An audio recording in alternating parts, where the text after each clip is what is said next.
Murakaza neza kumenya STTV. Reka turebe rero umuyobozi w'ishuri uko yakoresha kwinjira muri TMS yiwe akemerera umukozi wiwe wamusabye uruhushya rwo kubyara cyangwa ikiruhuko cyo kubyara, akayibyo ya checkinga uko yabigenza. Reka turebe uciye muri system umuyobozi w'ikigo cy'amashuri uko uburyo buri gushyirwaho bwo kwaka ikiruhuko cyo kubyara. Tujya ngo twereka abadate cyangwa abayobozi b'ibigo uko bazajya ba-approve umuntu. Ni isomo rigiye kujya twereka kwa approve umuntu, noneho nyuma tukaza kureba uburyo umuntu yazajya asimbuzwa. Ese umuntu wagiye mu kiruhuko cyo kubyara ikiruhuko yemerewe n'amategeko, ni gute twamushakira umusimbura, bizajya binyura mu zenzira, tuzajya tubirebe nabyo. Ariko icyo tujye kureba ni uburyo bwa mbere bwo kureba yuko dieteri azafata telefoni yiwe akajya kuri TMS yiwe cyangwa akajya kuri Chrome, akajya muri TMS yiwe, TMS nyuma kwinjira muri TMS yiwe, maze kwinjira muri TMS yiwe, injya muri TMS yiwe, nyuma kwinjira muri TMS yiwe turebe makuru azaba yemerewe, ibyo azaba yemerewe gukoramo no bazabona na request z'abantu bamusabye kujya mu kiruhuko cyo kubyara. Reka rero twinjizemo credentials yiwe, namara kwinjizamo credentials yiwe,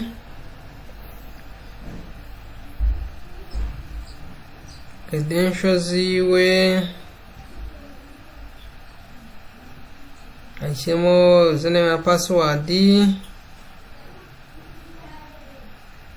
n'abagushyiramo username na password, ashyiremo nimero ya telefone na password yiwe, ashyiremo password, namara kwinjiramo username na password yinjiremo. Yamara kwinjiramo azaza hano hejuru mu tudomo kinini yari gukoresha telefoni, uko zabigenza aze hano haretse. Reka tumbibutse, hari abantu bajya hano bakabura icyo bakora, ariko uhita muri utu dutatu ugakanda kubera ko telefoni bari nkeya, ugahita uza hano hasi ukaza hano handitse maternity leave ugakirika, arangiza akaza akabonamo archive na new and archive. Muri niyo rero icyo abonamo ni umuntu watse ikiruhuko muri uko kwezi. Iyo ukwezi kwarangiye batsendeza muri kwese azana akashaka muri archive. Iyo akitsana kuri archive abonamo abatse ikiruhuko mbere y'ukwezi mu mezi yashize yabanjije. Aha ngaha rero tubona ko ari hano ku rutonde, ahita tubona muri archive ko harimo ntuza imwe, harimo harimo request imwe itegereje yanditseho ngo pending for approve, iri cyategereje ko baya-approve. Aha ni igihe babisabye, urabona ko yari yayisabye mu mezi yashize n'amatariki yashize. Nimba itariki yasabye ku itariki 23, urabona ko igihe cyararenze, yahise ijya muri archive. Noneho tuvuye muri iyi ngiyi ni archive, tukaza tugasubira hariya hejuru mu tudomo dutatu cyangwa mu dutuye dutatu, tukaza tugasubira hano noneho tukajyana handitse new request, ni ngo nabasabye muri uko kwezi. Reka turebe abasabye muri uko kwezi. Urabona ko muri uko kwezi muri iki gihe amatariki atararenga rwose, atarajya muri archive, request zabo zirahari. Reka turebe ibyo bamwe bemerewe n'ibyo batemerewe, izo yagize icyo akora n'icyo atarakoraho. Turaza duscrolling tugenda hano hirya turebe izihari. Nk'uyu hejuru handitse ngo pending for approve, bifite ubusobe bwiza gukora ku rejectinga cyangwa ku approve. Ni uburyo bubiri hano afite, cyangwa akeditinga, noneho akavuga ati editinga, cyangwa umuntu akaba yibeshya akamueditingira ikintu kirimo yenda kitari ngombwa. Ariko yo hasi we status yo hejuru ni pending for approval, no hasi status ni rejected, nuko ngo ba reject ubusabe bwiwe rejectings ko yenda temerewe bitewe n'ikiri yenda yabikoze yikinira cyangwa yabikoze ari kugira. Urabona ko yenda we yari yatse mbere nk'amezi 5 yatse request yatse ikiruhuko cyo kubyara, kandi ikiruhuko cyo kubyara cyakwa nibura kwezi kugira ngo byare, cyangwa nibura hagati y'amezi 2 atari ko atarenze. Nimba yaratse amezi 5 ngo byare, cyangwa yenda akaba batanazi ko nagize nta byangombwa yerekanye ko ari hafi kubyara, icyo gihe ntabwo umuyobozi w'ikigo azabimwemerera. Ashobora kuba yabikoze akina, akaba yenda yo mpamvu akoze reject. Tugatse rero kuri uyu nguyu wemerewe, reka turebe tumwaprove byagenda bite.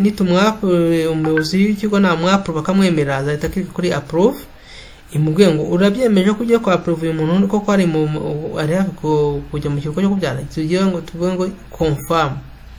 Iyo tubigize confirmed, ntuzahita ba successful. Aha ni igihe afite ashobora kubikora kuri telefone yiwe, cyangwa agafungura browser yiwe hano, agafungura browser yiwe hano rwose, wafungura ino browser ukabyandikamo. Ushobora gukoresha telefone cyangwa ukafungura browser yawe ukandikamo information ukoreye ku mashini. Uzafungura browser nkuko turi kubibereka hano, winjire muri browser yawe nkuko bisanzwe. Ntukoresha telefone, uzakoresha nk'ubu buryo ndimo mbereka, uburyo wakwinjira mu koresha telefone. Uburyo wakwinjira mu koresha telefone ni ubu buryo wakwinjira muri TMS y'umuyobozi w'ikigo kugira ngo ubashe kubasha kujya kwemerera umuntu muri status yiwe, azahita abona approve no muri system ihita imwohereza message kuri telefone y'imubwira ngo wemereye kwaka ikiruhuko cyo kubyara, uracyemerewe rwose. Ikiruhuko cyo kubyara bakiguhaye, wemerewe kugifata ukabasha kujya mu kiruhuko cyo kubyara bitewe n'igihe wakiye n'igihe wagize. Uzakwabonye ko azatonda akareba amatariki, noneho hano handitse replacing, nuko ngo azajya umusimbura. Ikiruhuko cyo kubyara ku itariki 10 zingahe, akazemerera kugera ku gihe runaka, igihe kizyara n'igihe azagera mu kiruhuko.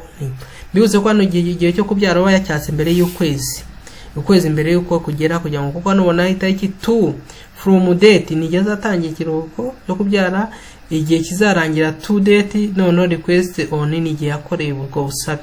Igihe yakoreye ubwo busabe sending request, igihe yazatangirira n'igihe kizarangira icyo kiruhuko cyo kubyara. Ngibi none hano replacing staff ni ukuvuga ngo hazajya umuntu uzasimbura uwo mwarimu wabigiye mu kiruhuko cyo kubyara. Bivuze ko iyi system ikora kuki iyo option ya maternity leave baku badamu gusa mu mashuri ya leta na private, ndumva bizagirwaho bigakunda bigakorana, ariko ayingi muri system ni uko nguko igihe cyo kubyara kigaragara. No muri private bibamo, ariko sinzi amabwiriza yenda yaho uko bigena, ariko ni uburyo nabwo bizagendamo, abantu bakajya baka mu buryo bw'ikoranabuhanga uko bagiraga amategeko uko abigena.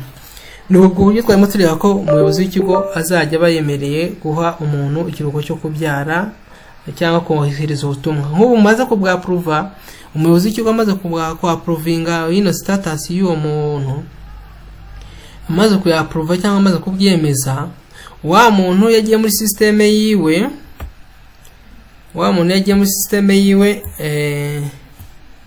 akinjiramo yinjiye muri system yiwe, ashobora kugenda agahita abona approve amuhaye koko kwihari. Aje akano akajya muri maternity leave, hano akaza kuri request yari yatse, yahita abona ko status yahinduka yabaye approved, yemerewe